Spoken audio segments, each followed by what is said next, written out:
নমস্কার, আপনারা দেখছেন কড়া খবর। এখন কড়া খবরে দেখুন, আজ থেকে সমস্ত সরকারি বাসে চালু হলো মহিলাদের বিনা ভাড়ায় যাতায়াত।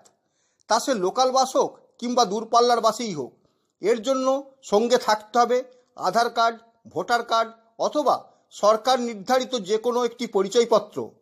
স্বাভাবিকভাবেই এতে খুশি সব শ্রেণীর মহিলারা। চলুন এখন আমরা সরাসরি চলে যাই কোনো এক সরকারি বাসে যাত্রীদের কাছে, শুনে নিই বিনামূল্যে যাতায়াত করতে পেরে কি বলছেন তারা। সরকার ক্ষমতায় আসার পর ঘোষণা করেছিল যে আজ থেকে সরকারি বাসে মেয়েদের কোনো টিকিট নেওয়া হবে না। আপনি বিনা পয়সায় যাচ্ছেন তো নাকি? আপনার কাছে কোনো টিকিট চাওয়া হয়েছে? কি দেখালেন, কি কি ভিত্তিতে আপনি আজ বিনা পয়সায় যেতে পারছেন? না, আমি তো কিছু দেখাইনি। আপনার কাছে কোনো আইডেন্টি কার্ড এখনো দেখেনি? আপনার হাতে দেখতে পাচ্ছি এখন হচ্ছে জিরো ব্যালেন্সের একটা হচ্ছে টিকিট আছে, যেটাতে এই টিকিটের বিনিময়ে আপনি কিন্তু রাজ্য সরকারি বাসে বিনা পয়সায় যাতায়াত করতে পারবেন। কি বলছেন, কেমন লাগছে?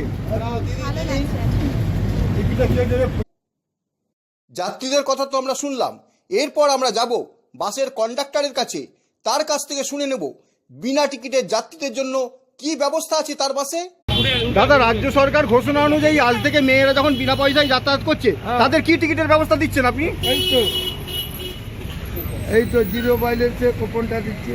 আচ্ছা আচ্ছা, দেখাচ্ছি। এই যে এইটা দেখাচ্ছি, এইটা দিচ্ছি, আর এইটা থাকছে। আচ্ছা, এই দেখুন, এইটা থাকছে আর এইটা দিয়ে দিচ্ছি। ঠিক আছে। মহিলারা কিরকম যাচ্ছে আজকে প্রথম দিনে মনে হচ্ছে? সংখ্যায় কিরকম আছে বাসে, প্রতি বাসে?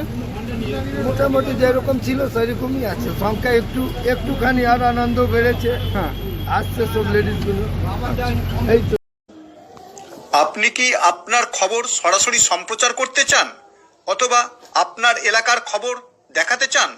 তাহলে যোগাযোগ করুন কৃষ্ণপ্রসাদ পাত্র, ফোন নম্বর 8622800252 অথবা 8282860856 এই নাম্বারে, অথবা অর্জুন সেন সিপিআরও, ফোন নম্বর 9433138840 এই নাম্বারে।